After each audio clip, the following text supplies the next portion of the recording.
प्रभु तेरी वाणी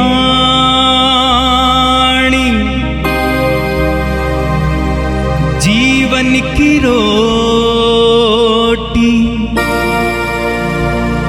नयनों की ज्योति, अंधेरा मिटाती।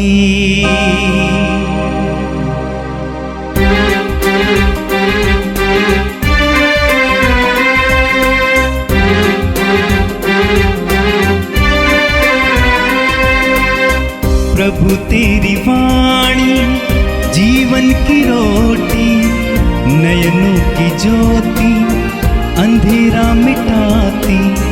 प्रभु तेरी वाणी जीवन की रोटी, नयनों की ज्योति, अंधेरा मिटाती। वाणी वाणी वाणी वाणी वाणी पवित्र है, शाश्वत है, जीवन का मन्ना है। 25 सितंबर शुक्रवार। पहला पाठ उपदेशक ग्रंथ अध्याय 3 वाक्यांश 1 से 11 तक। पृथ्वी पर हर बात का अपना वक्त और हर काम का अपना समय होता है।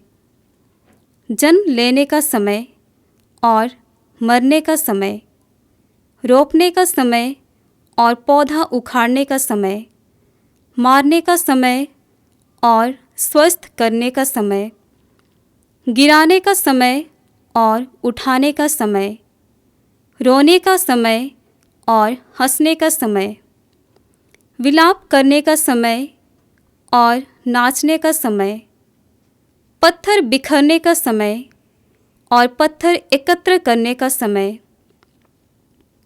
आलिंगन करने का समय और आलिंगन नहीं करने का समय, खोजने का समय और खोने का समय, अपने पास रखने का समय और फेंक देने का समय, फाड़ने का समय और सीने का समय, चुप रहने का समय और बोलने का समय, प्यार करने का समय और बैर करने का समय, युद्ध का समय और शांति का समय।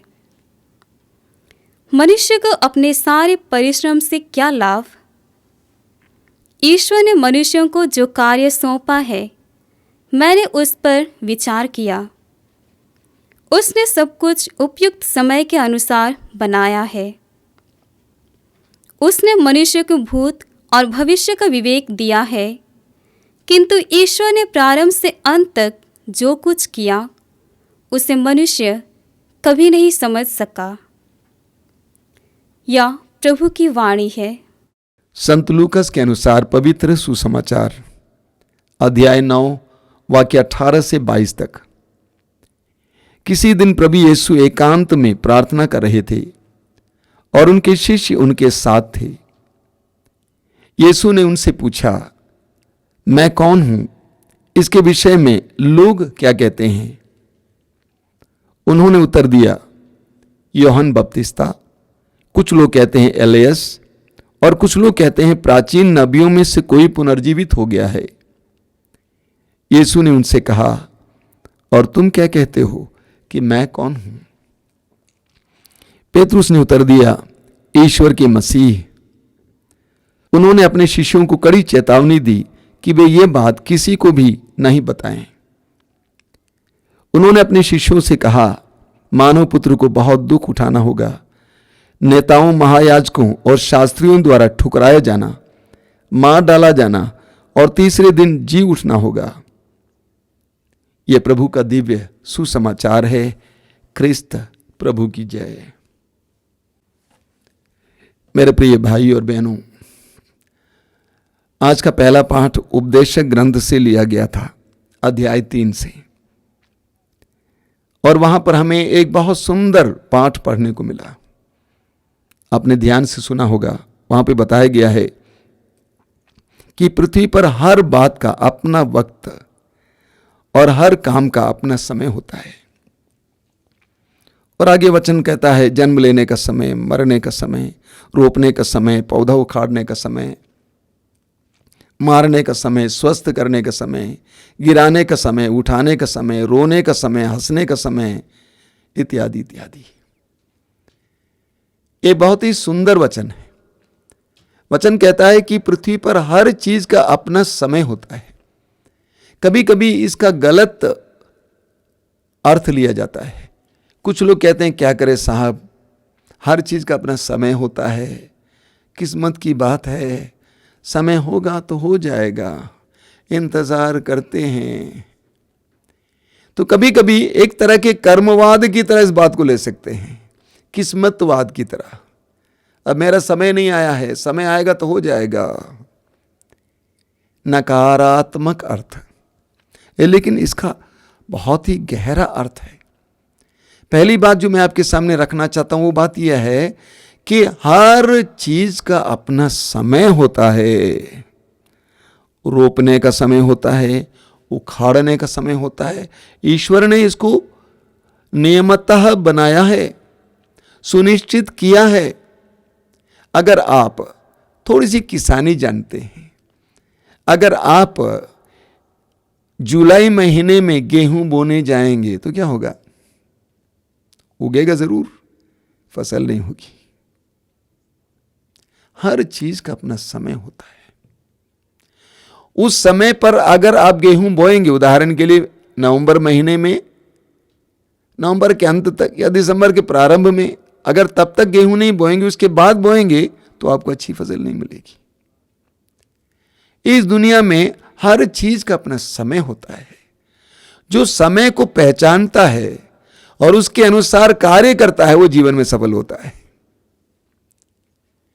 इस दुनिया में बहुत सारे लोग इसलिए विफल रहते हैं क्योंकि वे या तो समय को नहीं पहचानते या समय पहचानने के बाद भी टाल देते हैं तो विफल होते हैं।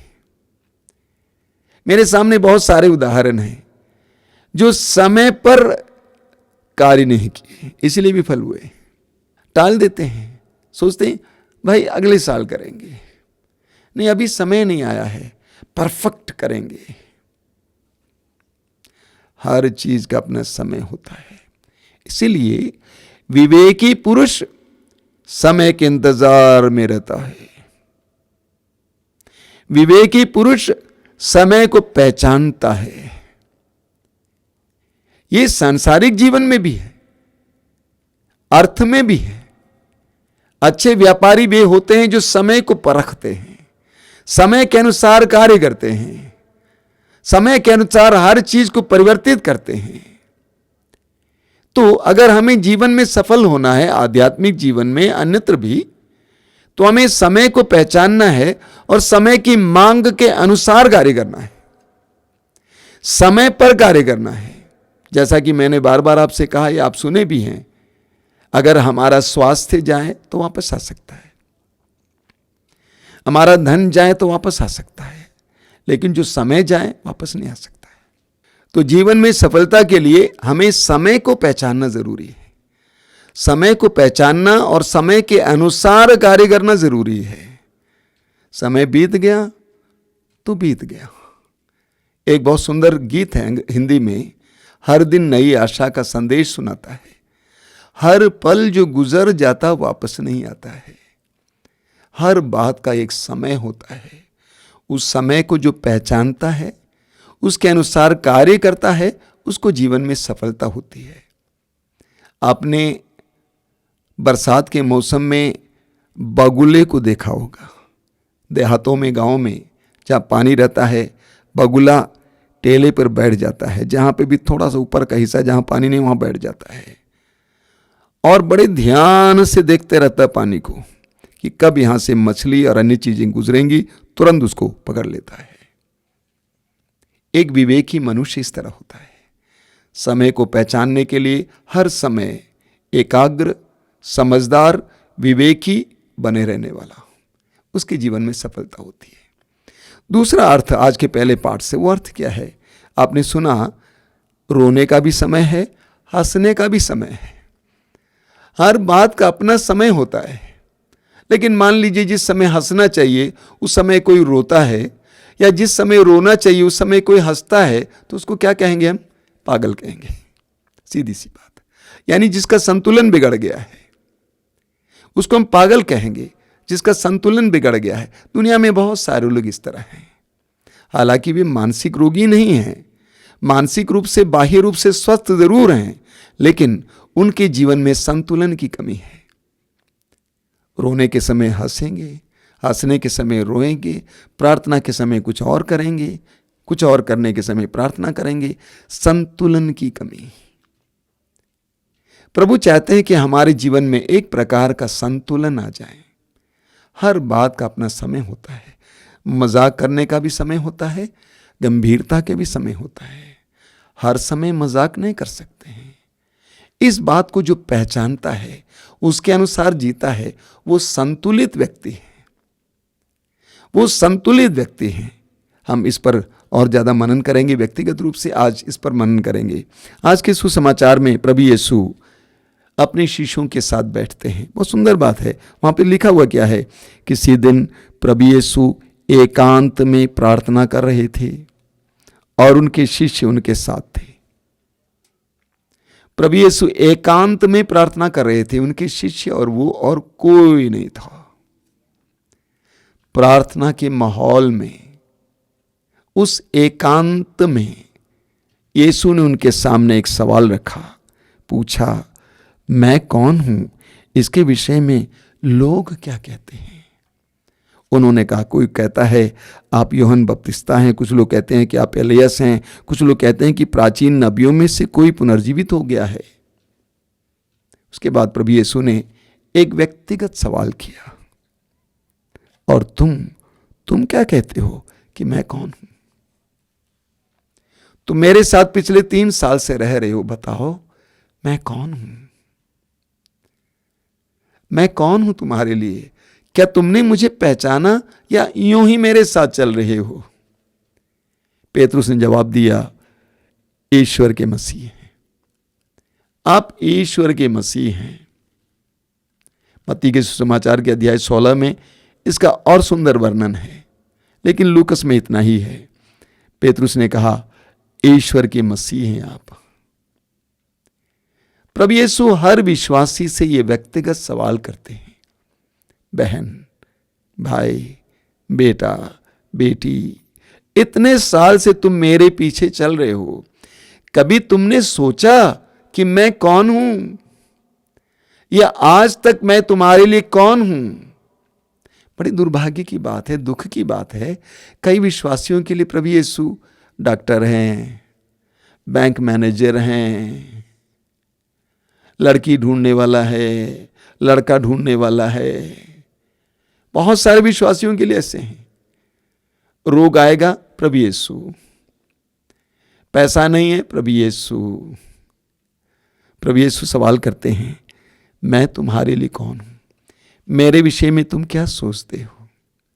शायद आज ये सवाल हम सबके मन में गूंजता रहे कि प्रभु आप और मुझसे पूछते हैं, बोल, मैं तुम्हारे लिए कौन हूं?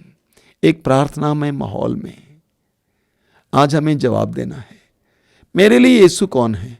पेतरुस ने कहा, आप ईश्वर के मसीह हैं, लेकिन आप और मेरे लिए क्या हैं? कौन हैं? मेरे लिए यीशु कौन है? मैं इतने साल से उनके पीछे चल रहा हूं, मैं उनका शिष्य कहलाता हूं, लेकिन मेरे लिए यीशु कौन है? मेरा उसके साथ कितना गहरा रिश्ता है? मैंने अपने जीवन में उसके लिए कितना स्थान और कैसा स्थान दिया है? वो मेरे लिए कौन है? एक जबरदस्त सवाल आज यीशु आप और मेरे सामने रखते हैं। दिन भर इस पर मनन करेंगे हम लोग। आगे प्रभु यीशु ने कहा कि उनको दुख भोगना होगा, नेताओं, महायाजकों और शास्त्रियों द्वारा ठुकराया जाना, मार डाला जाना और तीसरे दिन जी उठना होगा। जो ही पेतरुस ने कहा कि आप ईश्वर के मसीह हैं, तुरंत प्रभु यीशु ने उनको समझाया कि मैं किस प्रकार का मसीह हूं। मैं उस प्रकार का मसीह नहीं हूं जिस प्रकार का मसीह तुम सोचते हो, बल्कि मैं उस तरह का मसीह हूं जो अपने आप को अर्पित करने वाला मसीह। मरेंगे, जी उठेंगे। प्रभु ने शिष्यों को कम शब्दों में समझाया कि मैं किस प्रकार का मसीह हूं। मेरे प्रिय भाई और बहनों, आज के दोनों पाठों के द्वारा प्रभु ने हमारे सामने कई प्रज्ञा की बातें रखी हैं। आइए हम प्रार्थना करें प्रभु से कि प्रभु हमें इन सारी बातों को समझने की कृपा दीजिए। आज दिन भर ये सारी बातें हमारे मन में गूंजती रहे। प्रभु हमें इन बातों को समझने की कृपा दें। प्रभु तुझे समझने की कृपा दें। प्रभु समय को पहचानने की कृपा दें। व्यक्तिगत रूप से प्रार्थना कीजिए, प्रभु यीशु हम पर दया कीजिए। अविवेक के कारण, प्रज्ञा की कमी के कारण बहुत सारे लोग विफल हैं जीवन में, भटक जाते हैं जीवन में। हमें प्रज्ञा का वरदान दीजिए, हमें विवेक का वरदान दीजिए। कब क्या कहना है, करना है, ये जानने का वरदान दीजिए। समय की मांग के अनुसार, तेरी इच्छा के अनुसार अपने जीवन को ढालने की कृपा दीजिए। प्रभु यीशु, जो भाई बहन इन वचनों को सुन रहे हैं उन सब पर दया करना। आज दिन भर उनको तेरे प्रकाश में रहने की कृपा दीजिए। आज दिन भर जहां कहीं भी वे जाएं, तू अपने सानिध्य के द्वारा उनको शक्ति प्रदान कर। आमीन। प्रभु तेरी वाणी जीवन की रोटी, नयनों की ज्योति अंधेरा मिटाती। वाणी वाणी वाणी वाणी वाणी पवित्र है, शाश्वत है, जीवन का मन्ना है।